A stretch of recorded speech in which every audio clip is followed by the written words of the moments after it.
Di tengah kontroversi kembali diberlakukannya PSBB total di DKI Jakarta, sejumlah pihak meminta agar rencana tersebut dibatalkan. Mengingat kondisi ekonomi masyarakat kecil yang sedang terpuruk. Namun di sisi lain, keputusan Gubernur DKI Jakarta mendapat dukungan penuh, mengingat kesehatan warga lebih penting.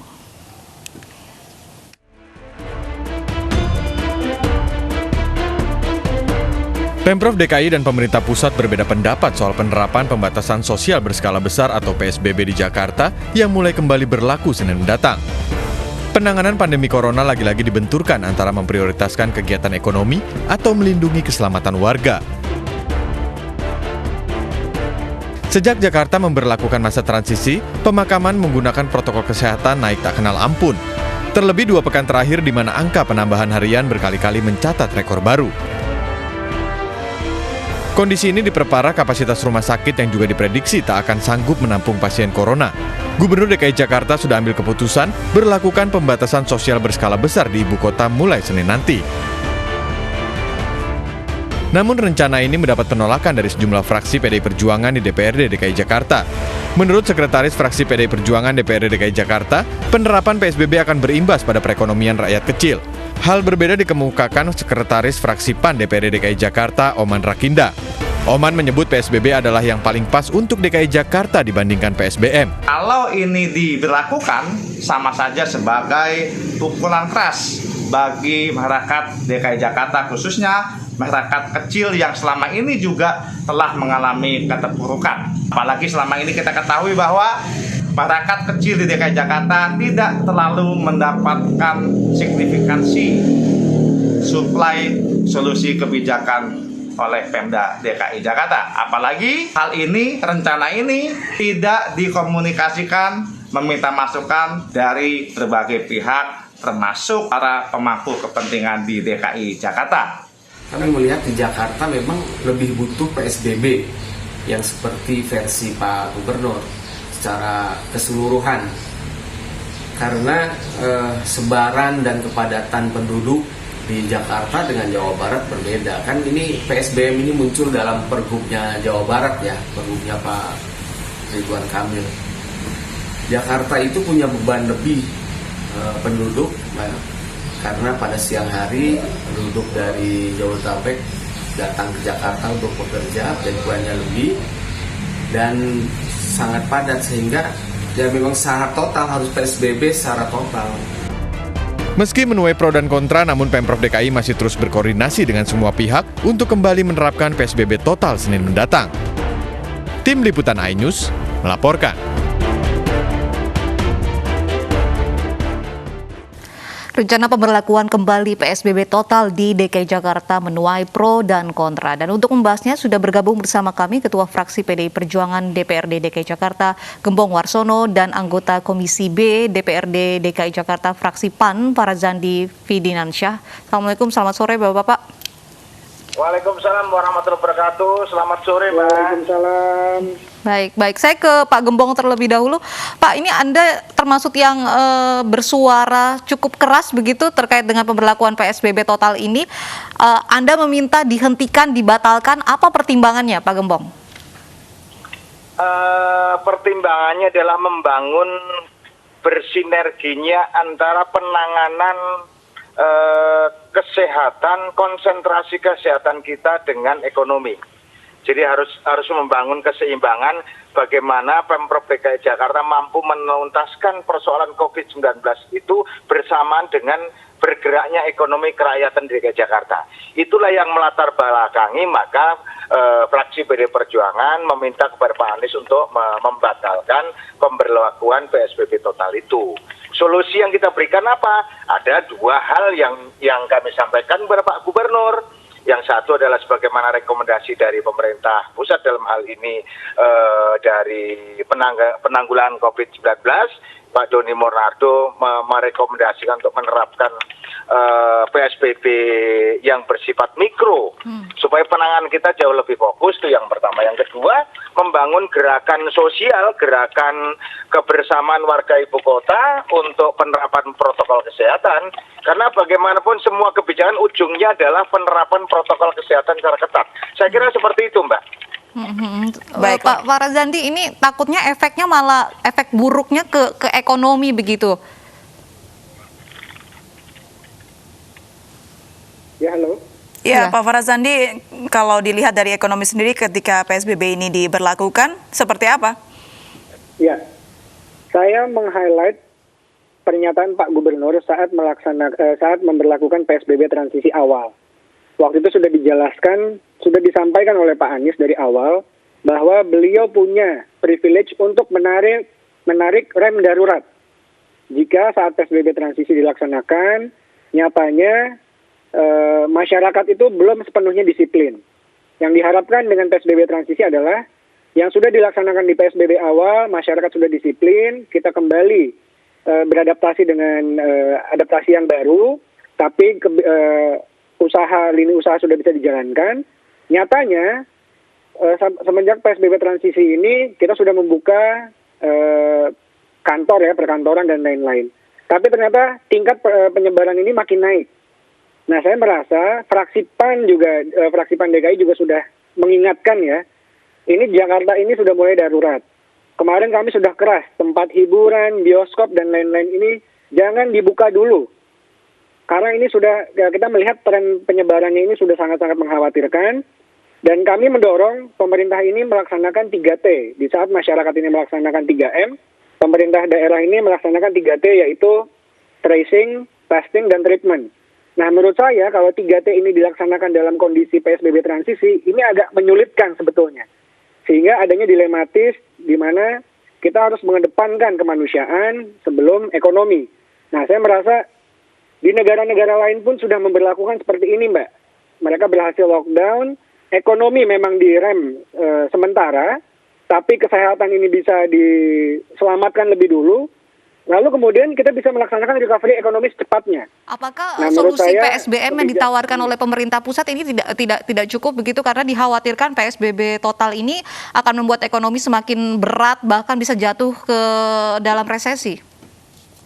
Kalau menurut saya pribadi, ini kita kan PSBB transisi ini dilaksanakan dalam termin ya Mbak ya. Termin itu 14 hari. Saya merasa memang harus dilaksanakan berkala dan dievaluasi. Kalau menurut saya ini bisa dilaksanakan 14 hari pertama dan kita bisa disiplin seperti 3 bulan di awal. Saya merasa resiko terhadap ekonominya itu belum langsung ke situ, Mbak. Yang kita kedepankan ini adalah kemanusiaannya dulu. Karena Mbak begini, ekonomi menurut saya itu kita bisa recovery secepatnya. Tapi kalau kemanusiaan, kita sebut saja kematian gitu ya, itu tidak bisa di-recovery lagi, Mbak. Kalau sudah menjadi kematian, manusia sudah menjadi korban dari PSBB dari wabah ini, itu tidak mungkin bisa lagi Mbak di recovery. Tapi kalau ekonomi, kita bisa bersabar sedikit, kita kedepankan dulu kemanusiaan, kita bisa tekan angka penularan, lalu kita fokus terhadap masalah recovery ekonomi. Kira-kira seperti itu, Mbak. Kembali ke Pak Gembong seperti apa? Ya inilah kesalahan kita. Kesalahan kita dalam mendikotomikan antara kesehatan dengan ekonomi. Padahal ini harusnya kita bangun secara bersama-samaan. Warganya sehat, ekonomi gerak. Kan seperti itu yang kita harapkan. Kan begitu loh. Tetapi kalau sudah kita pisahkan antara ekonomi, kemudian itu prioritaskan, kemudian yang lain di nomor 2 kan, ya pasti akan terjadi seperti kebijakan yang hari ini kita saksikan. Kan gitu loh. Jadi persoalan yang kita hadapi sekarang adalah bagaimana membangun kesadaran kolektif warga Jakarta seharusnya itu. Karena kebijakan PSBB total yang akan kita laksanakan, katakan mulai hari Senin besok, ujungnya adalah membangun kedisiplinan warga Jakarta. Kalau itu tidak disiplin, nggak akan membuatkan hasil yang positif juga, Mbak. Nah, kenapa ini tidak kita jadikan gerakan saja? Gerakan warga Jakarta membangun kedisiplinan kolektif penerapan protokol kesehatan. Kan itu sebetulnya. Jadi bukan PSBB prioritas utamanya begitu ya Pak Gembong ya? Tapi kedisiplinan masyarakat yang harus dibangun. Betul, kedisiplinan. Tetapi kan disiplin mesti ada pelopornya. Kan gitu loh. Pelopornya siapa? Pemprov yang punya kewenangan. Oke. Itu loh, Mbak. Baik, kalau pelopor kedisiplinan ini menurut dari fraksi PAN seperti apa Pak Farazandi? Ya, kalau kami melihat pelopor kedisiplinan ini sebetulnya kan ini rangkaian ya Mbak ya. Kita sudah melaksanakan PSBB total yang di awal itu 3 bulan. Itu adalah transisi awal bagaimana masyarakat betul-betul di lockdown, diajarkan 3M, menggunakan masker, mencuci tangan dengan sabun, dan menjaga jarak. Itu kita sudah diberikan edukasi dan pembiasaan. Nah, kalau saya melihat yang dilaksanakan secara kolektif bersamaan yang dimaksud dengan Pak Gembong ini adalah kita sudah menerapkan juga di PSBB transisi, di mana adaptasi kebiasaan baru itu sudah diterapkan di kehidupan sehari-hari, bersamaan dengan pembiasaan lagi kegiatan perkantoran, kegiatan peribadatan, dan lain-lain itu semasa PSBB transisi. Nyatanya, apa yang sudah kita usahakan di 3 bulan awal dan diterapkan di PSBB transisi, masyarakat itu masih kurang, Mbak. Masih kurang kesadarannya untuk menerapkan kedisiplinan gitu. Jadi Kita harus sudah diperketat mencoba. gitu dengan PSBB Iya. total lagi. Pak Gembong, Kita ini sudah tidak efektif PSBB transisinya sehingga harus kembali ke PSBB total. PSBB Boleh silakan Pak Gembong. Ya, PSBB transisi selama 1, 2, 3 itu kan sampai dengan besok memberlakukan PSBB total itu kan sama sekali nggak pernah ada evaluasi. Nggak pernah ada evaluasi, artinya evaluasinya begini. Katakanlah kebijakan Pak Gubernur itu sudah mengeluarkan beberapa pergub kaitan dengan penanganan COVID-19 ini. Itu dalam rangka untuk penekanan kaitan dengan efektivitas kegiatan penanganan COVID-19. Tetapi kebijakan yang satu belum maksimal dilaksanakan, sudah muncul kebijakan berikutnya yang sebenarnya saling bersinggungan. Ini contoh ambigunya Pemprov DKI Jakarta ketika penanganan COVID-19. Itu yang kita harapkan. Maka sebetulnya langkah yang perlu dilakukan adalah bagaimana membangun kesadaran. Dengan cara itu saya punya keyakinan penuh, Mbak. Saya punya keyakinan penuh bahwa Pemprov DKI Jakarta bisa menekan penyebaran COVID-19. Yang ujungnya adalah bagaimana Pemprov DKI mampu melakukan pengawasan secara ketat terhadap kebijakan yang telah diputuskan. Jadi bukan hanya kebijakan itu seperti macan kertas saja, hebat di atas kertas, tapi implementasi di lapangan nol besar. Ini yang selalu kita sampaikan. Trial gitu. and error begitu ya di saat yang bersamaan. Iya. Baik, silakan Pak Farazandi. Terlalu senang membuat kebijakan, tetapi implementasi nggak pernah dievaluasi. Pak Farazandi Gitu. seperti apa? Saat ini juga sudah masuk klaster keluarga sebetulnya. Kalau misalnya di PSBB pun sebenarnya di rumah belum tentu aman juga. Ya, menurut hasil pemaparan Bapak Gubernur kemarin, kalau ini kan kita sedang mengevaluasi justrunya, justru kita sedang mengevaluasi karena kalau menurut pemaparan Bapak Gubernur kemarin, jika kita terus menerapkan PSBB transisi sekarang dengan kondisi yang ada sekarang, pertanggal 17 September itu hampir seluruh rumah sakit itu sudah shortage terhadap kamar, Mbak. Karena sekarang kan juga sudah tadi ya, karena kita aktif melakukan 3T, tracing, testing, dan treatment ini, ternyata kan banyak ditemukan. Ini berbeda dengan fase PSBB awal. Yang kita lebih pasif, jika ada yang tergejala atau lain-lain, itu baru dilaporkan. Kalau sekarang kita lebih aktif. Nyatanya, ternyata sebegitu besarnya penularan. Dan ini butuh penanganan khusus. Oleh sebab itu, saya merasa untuk kali ini memang dibutuhkan satu ketegasan, yaitu mengambil sikap untuk PSBB total. Karena saya merasa ini sudah dicoba semuanya. Berarti PSBB total ini diambil karena masyarakat kurang bisa berdisiplin begitu ya? Itu Menerapkan pertama, protokol Mbak. kesehatan.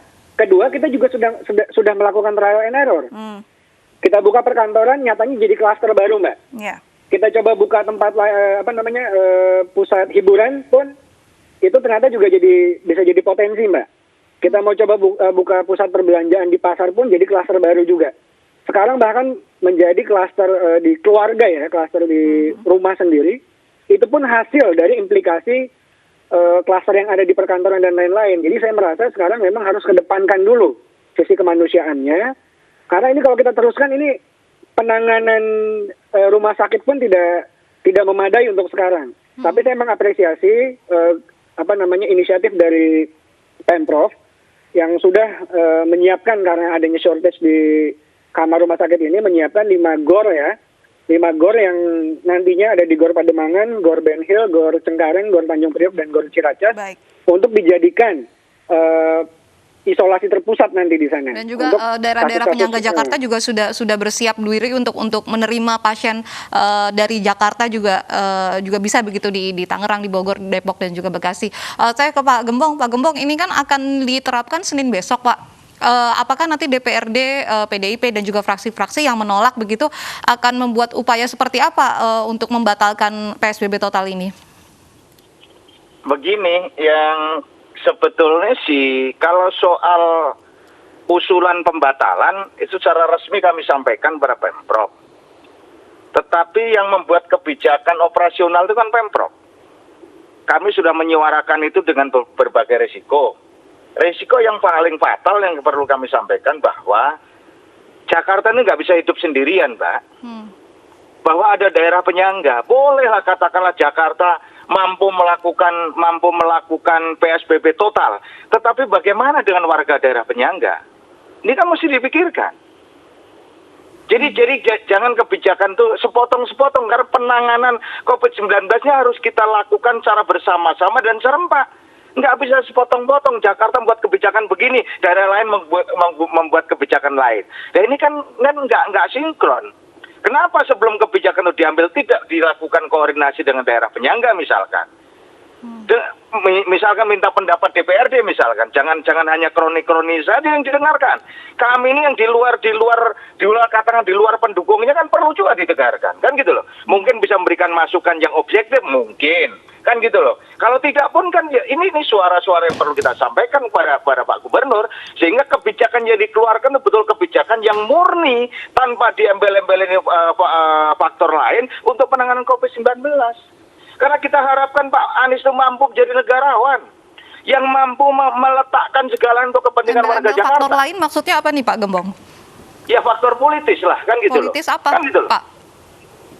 Ini kan dengan dia berseberangan dengan kebijakan pemerintah pusat, seolah-olah kan saling tarik-menarik, kan gitu loh Mbak. Ini kan seolah-olah tarik-menarik, kan gitu loh. Nah ini kan nggak baik. Kenapa tidak sebelumnya dilakukan koordinasi dan koordinasi yang intens terlebih dahulu dengan pemerintah pusat? Sehingga hasilnya Pak, ya? akan jauh lebih baik, kan gitu. Benarkah ada muatan politis Pak Farazandi? Kalau saya merasa sih nggak juga ya Mbak ya. Kalau maksudnya ngomong politis sebetulnya menurut saya ini sekali lagi kita mengedepankan kemanusiaan. Kalau kita saya juga sebetulnya gini Mbak, saya ini praktisi ekonomi juga, saya mengetahui dari sisi lini usaha, banyak kawan-kawan saya juga pengusaha Mbak. Cuma dalam kondisi seperti ini saya juga menerima banyak masukan dari teman-teman pengusaha bahwa kondisinya pun memang sangat-sangat mengkhawatirkan. Jadi kalau saya merasa lebih politis sikap yang diambil jika mengedepankan ekonomi daripada kemanusiaan. Saya merasa tidak ada salahnya Mbak, bersabar sedikit saja. Saya merasa PSBB ini bisa kita evaluasi secara berkala, karena ini dievaluasi setiap 14 hari ya, 2 minggu. Kita bisa mengevaluasi ini Mbak, gitu Mbak. Jadi maksud saya ini bisa beriringan, sambil jalan, bersabar sedikit, kita mengerem penyebaran wabah COVID ini, kita kedepankan kemanusiaan dulu. Tidak akan hilang kok Mbak dalam 14 hari ke depan atau bahkan sebulan ke depan. Saya merasa ini masih bisa dikondisikan Mbak. Baik Pak Farizandi, tapi keberhasilan PSBB total Jakarta tentunya harus didukung oleh daerah-daerah penyangga. Tapi kan daerah penyangga salah satunya nih Bogor, Wali Kota Bogor Bima Arya menegaskan kota yang dipimpinnya tidak akan menerapkan PSBB total. Ya, kalau saya merasa tentunya itu berbeda Mbak. Kondisi Jakarta dengan kondisi daerah-daerah penyangga lainnya tentunya berbeda. Yang dibutuhkan adalah kolaborasi. Karena Jakarta tidak bisa berdiri sendiri sehingga membutuhkan daerah penyangga. Tapi kalau keputusan yang diambil di masing-masing daerah tentunya itu menjadi kebijakan prerogatif dari masing-masing pemimpin di daerah tersebut Mbak. Yang dibutuhkan sekarang adalah kolaborasi karena di DKI ini sudah tidak bisa menampung lagi Mbak. Sehingga dibutuhkan inisiatif-inisiatif baru. Tadi seperti yang saya apresiasi beberapa rumah sakit sudah menjadi rumah sakit terpusat untuk isolasi di RSUD. Sekarang juga dibangun GOR. Ada 5 GOR yang sudah saya sebutkan untuk menjadi pusat isolasi. Dan ditambah lagi daerah-daerah penyangga. Kenapa? Karena penyebaran COVID itu juga dikhawatirkan. Ini kan daerah Jakarta ini kan sebagai feeder ya Mbak ya. Feedernya dari daerah-daerah luar. Jadi tentunya kalau ada yang di tracing penyebaran COVID itu dari luar Jakarta, tentunya harus treatment juga di luar Jakarta. Jadi dibutuhkan kolaborasi seperti sekarang ini. Pak Gembong, akankah berhasil begitu PSBB total Jakarta jika daerah penyangganya tidak PSBB total juga? Ada dua ukuran keberhasilan. Pertama, mampu melakukan pengawasan secara ketat. Itu insya Allah itu kebijakan akan berhasil. Yang selama ini kan pengawasan nol besar, Mbak, gitu loh. Kelemahan kita ini selama ini, Mbak, soal pengawasan, Mbak, itu. Soal pengawasan. Yang kedua, bagaimana lalu lintas warga di seputar Jakarta kan perlu ada kebijakan yang bersifat kolaboratif antara pemerintah Provinsi DKI Jakarta dan daerah penyangga. Nah ini apakah ini sudah clear? Kalau itu sudah clear, insya Allah ini akan berhasil, kan gitu. Tapi kalau tidak, mohon maaf, Mbak, saya punya keraguan untuk berhasil secara maksimal kebijakan PSBB total yang diterapkan di DKI Jakarta ini. Baik, kira-kira apa sih Pak yang terjadi jika PSBB ini tetap dilakukan 14 September nanti? Banyak faktor, Mbak. Tadi awal saya katakan begini, kita jangan memisahkan antara kesehatan dan ekonomi. Karena bisa juga orang tadinya sehat karena ekonominya rusak jadi nggak sehat juga, kan gitu loh. Gitu loh. Jadi maksud saya jangan dipisah-pisah. Ini ayo kita bangun kolaborasi, kita membangun kesehatannya juga, membangun ekonominya juga. Menyehatkan ekonomi juga, menyehatkan warganya juga, kan begitu. Kalau sekarang katakanlah PSBB total, Mbak, mohon maaf lah, Mbak. Saya nggak bisa bayangkan bagaimana nasib tukang bakso, bagaimana nasib tukang somai, kan gitu loh. Selama 14 hari bagaimana mereka? Belum nanti kalau diperpanjang lagi. Jadi akhirnya ini membuat kegelisahan yang luar biasa di tengah-tengah masyarakat kecil khususnya gitu loh. Karena selama ini kebijakan solutif yang diberikan oleh Pemprov DKI Jakarta kaitan dengan UMKM kita kan juga belum nampak gitu loh. Sudah ada Sehingga pertimbangan ketika ada mengenai kebijakan masyarakat yang kecil, total seperti ini akan Pak buat sulit Farazandi? gitu loh. Ya maaf, Mbak. Ya, Pak Razandi, mungkin kalau pengusaha begitu tidak akan terlalu berasa begitu PSBB total 14 hari. Tapi bagaimana dengan Masyarakat UKM kecil ya? begitu ya, UMKM. masyarakat kecil begitu yang berdagang begitu dengan PSBB total ini tentunya akan mematikan penghasilan mereka. Ya, kalau kita kembali ya, ini PSBB total ini kan layaknya PSBB awal ya, Mbak ya. Layaknya PSBB awal yang 3 bulan itu. Saya merasa tentu negara harus patut hadir di sana, Mbak. Bagaimana caranya? Kalau memang kita hentikan kegiatan usaha untuk sementara waktu, tentunya subsidi ataupun bantuan sosial itu tetap harus berjalan. Karena kita kan, sekali lagi kita kedepankan kemanusiaan. Tentu kalau untuk kemanusiaan yang tidak terdampak COVID, maksudnya tidak tergejala, dia tidak bisa usaha, tentu harus bisa hidup. Nah ini kan harus ada negara hadir di tengah masyarakat, bagaimana dengan lewat bantuan sosial. Jadi menurut saya, ini harus sejalan. Saya sepakat dengan Pak Gembong, apapun keputusan yang diambil oleh pemerintah provinsi sekarang harus sejalan dengan antara kemanusiaan dan tadi alternatif pengganti ekonomi. Kalau sementara sekarang ini ya Mbak ya, kebijakan terkait nanti recovery ekonomi harus segera disiapkan. Jadi jangan lagi nanti menunggu. Walaupun nanti kita sudah mengikuti secara patuh PSBB total, tapi kebijakan terkait masalah recovery ekonominya belum ada. Nah itu kami fraksi PAN juga akan mengkritisi kalau masalah itu belum ada. Yang kedua, bantuan sosial yang dibutuhkan oleh masyarakat kecil yang terdampak itu juga harus tersalurkan dengan baik. Kita sudah mengevaluasi di 3 bulan awal, lalu ditambah PSBB transisi, masih ada kekurangan-kekurangan ataupun problem-problem yang ada dalam pembagian pendistribusian bantuan sosial. Menurut saya, kalau kita terapkan lagi ini harus semua yang memang membutuhkan itu harus dapat bantuan sosial tersebut dari Pemprov. Jadi bantuan sosial ini, tapi apakah ini cukup begitu untuk membantu masyarakat kecil dan sampai kapan begitu? Pertanyaan selanjutnya Contohnya itu. gini, Mbak. Ya, kalau sampai kapannya ini harus ditanyakan kembali ke Pemprov. Karena tadi sudah saya bilang, ini akan dievaluasi setiap 14 hari. Saya merasa sih maksimal lah Mbak ya, minimal itu bisa dilaksanakan 2 kali, kira-kira sebulan atau maksimal 1,5 bulan. Sementara itu bisa diterapkan bantuan sosial, tapi saya juga mendorong. Nah ini ada sinergitas dengan pemerintah pusat. Layaknya kemarin saya melihat ada bantuan sosial ekonomi produktif, yaitu bantuan master plan recovery ekonomi dengan bantuan pembiayaan pendanaan terhadap masyarakat ataupun pengusaha kecil dan mikro. Nah program-program seperti itu yang juga secara paralel harus disiapkan Pemprov, disuarakan dan bersinergi dengan pemerintah pusat. kalau memang pemerintah provinsi ini tidak memiliki dana yang cukup sehingga membutuhkan alokasi dana dari pemerintah pusat. Cukupkah Nah, itu yang saya Pak harapkan Gembong secara paralel bantuan sosial diterapkan ini juga, untuk Mbak. menyelamatkan begitu masyarakat kecil yang terdampak nanti dari PSBB total ini? Pak Gembong? Sudah ada Mbak sebetulnya programnya Mbak. Hmm? Program itu sudah ada. Itu butuh dikomunikasikan, butuh disosialisasikan. Jadi masyarakat kecil ini juga punya perasaan aman bahwa dengan diterapkan PSBB total Ya. ini, Baik, selain Pak bantuan Gembong. sosial ada, tapi bantuan untuk recovery ekonominya juga ada. Mbak, Baik. ke Terakhir depannya. Pak Gembong, apakah cukup bantuan sosial ini untuk melindungi begitu rakyat kecil yang nanti terdampak PSBB total ini? Ya, begini Mbak. Selama ini warga DKI Jakarta kan sudah saling menutup. Artinya saling menutup. Khususnya saya bicara masalah UMKM yang ada di wilayah kita.